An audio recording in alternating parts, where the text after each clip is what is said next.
Okay, I think you'll find this one interesting today. It's current, it's an update on the UK porn verification law, which I talked about a few months ago. I want to tell you about what has happened and also give you more than you're going to get in the mainstream media sources. And that little bit more I think you will find, at very least, very ironic.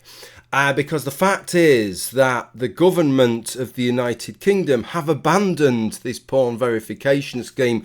But irony of ironies, this scheme that was very much promoted by the anti-porn lobby has not now, its abandonment has not now returned us back to the status quo, but ironically has returned us to a situation where porn laws in the United Kingdom are, as a result of trying to implement this legislation, more relaxed than they were before the attempt was made, and more relaxed than they have ever been in modern history. So that's what I want to tell you about. Obviously, I need to give you a little bit of a content warning here.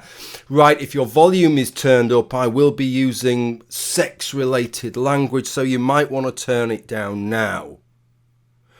Okay, so I assume you've done that now. Fisting, ass fucking, water sports, bukkake. I feel like I maybe should do a bit of a Tourette's twitch after that. But if the mother-in-law isn't presently giving you a nasty look, then we're okay. We're good to go.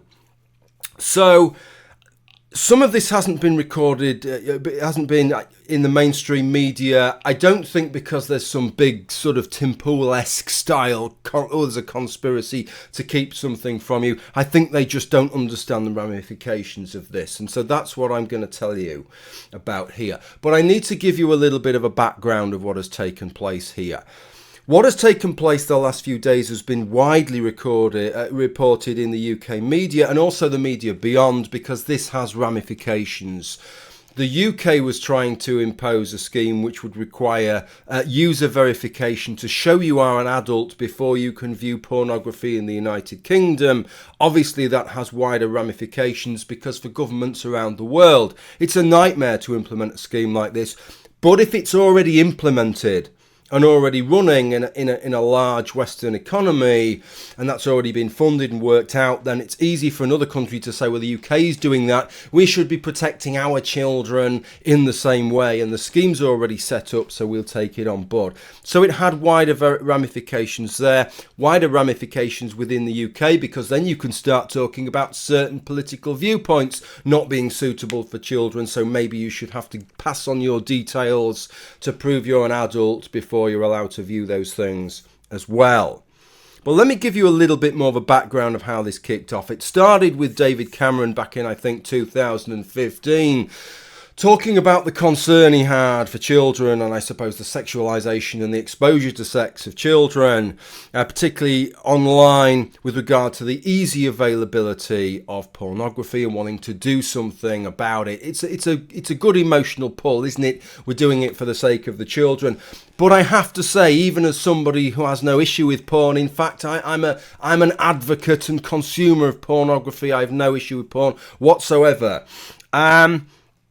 I still understand that there is some basis for that concern. The problem is that the measures that they went about really were not fit for purpose, and this is always the case, isn't it? Whenever things involve governments trying to do things involving regulation online, they generally do things which are hopeless, which will not achieve what they want them to achieve, but have negative effects beyond that. And duly, the Digital Economy Act 2017, due to come into effect in 2018, included this facet which would effectively require pornographic websites around the world to effectively be licensed by the UK if they're going to be shown in the UK, such that they would have to have content which would be deemed satisfactory, and duly have some form of verification scheme such that the user in the UK, that site would be blocked up until they had put in their verification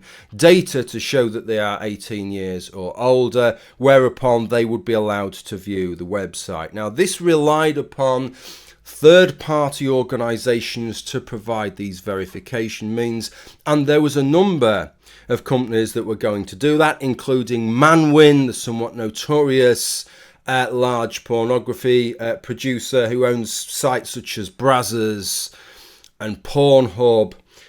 They were producing schemes. There was concerns that people like that would hold your data. What about if that gets out, and you can start tying in the websites that people are viewing to the individuals. There was also quite an interesting scheme whereupon in the UK you would be able to go to your local post office and hand over a crisp £5 note along with a form of identification and stand there presumably Brian Blessed like proclaiming to everybody that you are here to buy your pornography license so that you can sit at home and consume large quantities of hardcore pornography in the comfort of your own home.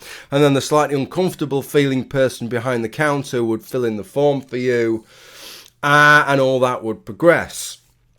I think what a lot of people didn't realise is that these schemes weren't all working together. So it wasn't as if you had a choice of which one you would go to.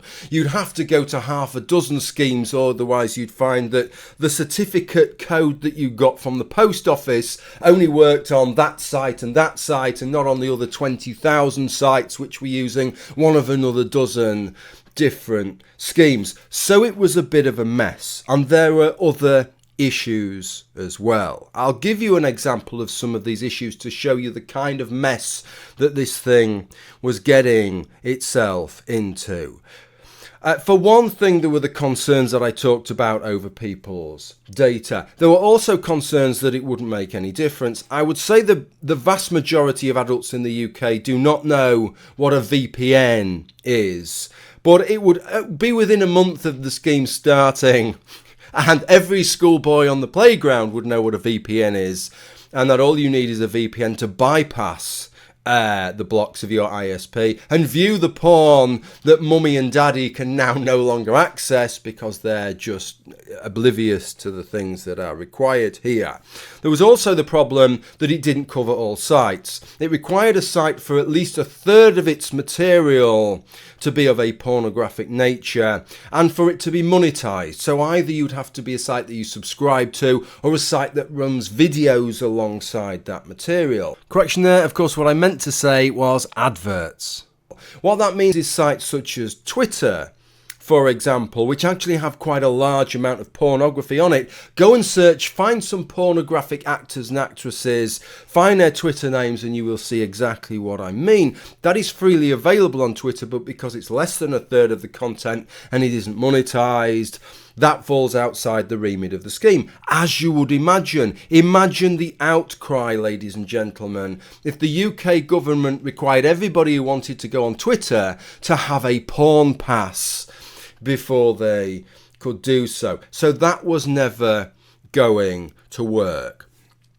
As a result of all these things and the significant technological hurdles that were involved in setting this up, the scheme became delayed a number of times. It was originally supposed to take place on April the 18th. April the 18th came and the government delayed it, but said it will definitely be in place by the end of 2018. They then delayed it to April 2019. In 2019, in the run-up to April, they delayed it again to the 15th of July. But before we even got to the 15th of July, on the 20th of June, and the biggest facepalm yet, the government declared, whoopsie, it turns out we should have informed the EU, the European Union. We are still in the European Union, at least on the day I'm recording this. And the EU said, well, hang on, you need to give us 6 months notice for this kind of legislation. We allow this kind of national legislation, but you need to give us notice of this. So it was delayed again for at least 6 months. And then duly on the 16th of October, they've now said, do you know what, we've had enough. We're abandoning the entire scheme. That much is reported, not in that much detail, but that much is reported in the mainstream media. What is not reported in the mainstream media is the bits that have been taking place behind the scenes. So effectively what happened, and I described some of this in an earlier video, but I can give you the extra little bit of this now, is that The UK government needed an organisation that was going to take control of this, police these organisations, these private organisations who would be providing the porn licences, effectively, the verification means, and also looking at the websites that were going to be verified to check that they were complying with the scheme, or they did not have material that in and of itself would be beyond that which they could reasonably be involved in licensing to UK standards. And the organisation they chose was the BBFC, the British Board of Film Classification, who hate being called censors, despite the fact that their previous title was the British Board of Film Censors. In truth, the British Board of Film Classification have been involved in classifying videos in the United Kingdom and censoring them for a long period of time now. If you want to release a video in the UK, you have to go to the BBFC to get classification. They look at the content. They will tell you what classification. Is it a 15? Is it an 18? What cuts would be required to give you a different classification? And that goes all the way up to 18. And then there is a restricted 18 category for sexual material that ironically we never used to have. You couldn't show an erect penis back in the day. And then of all people and of all governments, it was the starchy conservative government of Margaret Thatcher, believe it or not, who said, this is a bit ridiculous. We're going to empower the BBFC to show sex, to show porn in videos, but there were limitations on what was allowed. But you could show ejaculation, erection, you could show penetrative sex. But there were some limitations, and that formed this restricted 18 category. Okay, so that's where we were at. The British Board of Film Classification is now going to be empowered to do this. Now, the British Board of Film Classification has quite an interesting relationship with another organisation, the CPS, the Crown Prosecution Service. The state prosecutor prosecutes on behalf of the Crown, means that the Queen doesn't have to go to court 50 times a day, I suppose. She prosecutes on behalf of the Crown, on behalf of the monarch, on behalf of the state. And they set guidelines. And effectively there was kind of a symbiotic relationship whereupon if you look back in terms of obscenity and what was published by obscenity, the Crown Prosecution Service would state that they were minded of what the BBFC regarded as obscene. And the BBFC started to talk about them setting their guidelines based upon what the CPS deemed worthy of prosecution. It's kind of hard looking back to see who begat whom in that particular relationship, but they both seem to reference one another and gain some kind of hands-off approach, I suppose. Well, it's not just us, we're looking at what this other organisation is doing. And what happened is they both started functioning with this rather strange and bizarre list from about a decade ago that involved a number of specific acts which were not allowed as restricted 18, in which the Crown Prosecution Service said they would prosecute if were shown on video. Those included acts such as fisting, such as water sports, by which I don't mean surfing or canoeing or something like that, but urinating on another person or in another person. It included acts such as face sitting, acts which that would go under the remit of BDSM, for example. Quite a number of different acts. And a lot of role-playing and things like that, role-playing with regard to consent and things like that would fall foul of it. And it got quite a lot of criticism. Female ejaculation was another one. Squirting, because the BBFC decided that effectively it's generally used as a cover for women pissing and they don't want water sports, or urolagnia is the language the BBFC loves to use. So that was another one that fell under the hammer, much to the consternation actually to a lot of feminists and feminist porn producers who regarded it as quite a sexist approach. So you've got a kind of odd alliance of people arguing against that, but that's where it stood, ladies and gentlemen. Now imagine the situation we have. The BBFC is now being asked effectively to license porn sites from around the world, and if they don't meet those requirements, that they'll be blocked from showing in the UK, effectively, even if they have this kind of verification. But there is a problem here. Some of the acts on those lists, like squirting, fisting, etc., are quite commonplace on mainstream porn sites in the rest of Western and Eastern Europe, North America, etc., etc. So this is a bit of a problem here. What it means is that a large bulk of the very well-known porn sites aren't going to be allowed under this scheme. This scheme kind of was fine, this parochial little UK introverted, backward, slightly prudish list was okay while it was just the BBFC effectively classifying DVDs for sale in UK sex shops, but now it's being applied to the whole internet. It's a bit of an issue. So what appears to have happened is that the BBFC got in touch with the Crown Prosecution Service and said, we're in a bit of a pickle here. It's maybe time to get a bit more modern with this. And duly the Crown Prosecution Service issued a consultation back in 2018. And as a result of that, they changed some of this guidance. Let me read you some of the change here. The following conduct, bear in mind where it was before, the following conduct, notwithstanding previous guidance indicating otherwise, will not likely fall to be prosecuted under the Act. Fisting, activity involving bodily substances, including urine, vomit, blood and faeces, infliction of pain / torture, bondage / restraint, placing objects into the urethra, any other sexual activity not prohibited by law provided that it is consensual. No serious harm is caused. It is not otherwise inextricably linked with other criminality, and the likely audience is not under 18 or otherwise vulnerable. So that was the situation there. They also said this is in their actual guidance documentation. It said that accordingly, conduct will not likely fall to be prosecuted under the Act provided that it is consensual. No serious harm is caused, and they go on to elaborate that doesn't mean that it's that there's any chance of harm. There has to be some reasonable likelihood of serious harm, and that the likely audience is not under 18.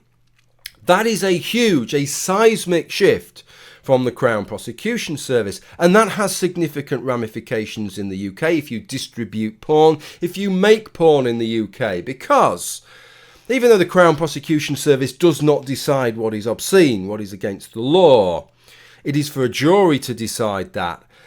These kind of things have an incredible chilling effect. You imagine if you're a porn producer in the UK and you make 50 videos that include face-sitting, let's say, and that at that point the Crown Prosecution Service come along and say, we're going to prosecute you for these 50 occurrences effectively of you breaking the law. What a situation to be in. You face years in jail based upon the whim of whether a particular jury will decide that is obscene or not. That is an incredible chilling effect here. So effectively, the guidance of the Crown Prosecution Service almost de facto becomes the legal standard because nobody's prepared to overstep those bounds. So that was a huge change. At the time, this was back in January, the BBFC immediately declared, we're on board with this. We will amend our guidelines to correspond with that. Now, I went and checked that actually took place, and here it is. This is from the BBFC's guidelines for this year. The following content is not acceptable. Material which is in breach of the criminal law, including material judged to be obscene under the current interpretation of the Obscene Publications Act 1959. And of course, the interpretation is by the Crown Prosecution Service. They then talk about specifics, including material likely to encourage an interest in sexual abusive activity, the portrayal of sexual activity which involves real or apparent lack of consent, the infliction of pain or acts which are likely to cause serious physical harm, whether real or in a sexual content simulated. Some allowance may be made for non-abusive consensual activity. Penetration by an object likely to cause physical harm. Sexual threats, humiliation or abuse, which do not form part of clearly consenting role-playing games. Before, it didn't really matter whether it was part of a role-playing game. Part of one of the appendices here, they quote the Criminal Justice and Immigration Act 2008, and the categories here: threatens a person's life, results or is likely to result in serious injury to person's anus, breasts or genitals, involves sexual interference with a human corpse, involves intercourse or oral sex with an animal, involves non-consensual penetration of a mouth, vagina or anus with a penis, or non-consensual sexual penetration of a vagina or anus by anything. So the changes that have been made here apply. I have like a really big effect here to anybody producing or distributing porn in the United Kingdom, way beyond the new remit of the BBFC. And so this is quite a profound change here. And so we're in this ironic situation now, and this is the bit that's not being reported, where effectively what has happened is the government decided to implement a scheme that would effectively make the regulation of hardcore pornography in the United Kingdom more intense, more restrictive. And that, of course, very, very much appealed to the anti-porn lobby who'd like to see the whole thing banned. They were very, very much on board with this. But the irony of ironies is that the parts of this, the headline parts, the parts that are in the legislation, which would have made things more restrictive, have now been gone. But these parts that came about as a result of necessary changes to bring this about, to bring the UK in line with the material that was going to be licensed and require verification, still remains. And those parts are a very, very significant relaxation of what was already there, and a relaxation which was very much in line with what people in these different communities asked for. They didn't ask for everything to be legal. They still want consent. They still want sexual activity that isn't causing serious harm or involving children, etc., to be made illegal, but for these things involving consensual and consenting adults to be made legal. And it seems very, very, very unlikely that that position will now be walked back. After all, this is what the Crown Prosecution Service proudly declared when they changed their position. It is not for the CPS to decide what is considered good taste or objectionable.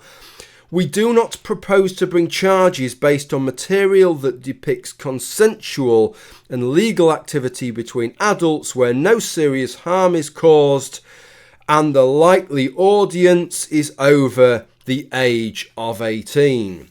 To go back to the situation they were at, they would have to eat those words wholesale. Okay, I thought you might appreciate the irony that now underlines that story. The headline story that you will see is simply that effectively something that was going to be imposed now won't be imposed, and the status quo remains as it is. The truth is very different. The status quo is not as it is. In actual fact, there has been a veritable sea change in the relaxation of pornography as a result of this legislation that was supposed to have exactly the opposite effect. Okay, that's it. I hope you found that little run through interesting. If you enjoy my material, subscribe. If you really enjoy my material and you'd like to support it, I'll leave you the links down below. Thank you for watching. Bye for now.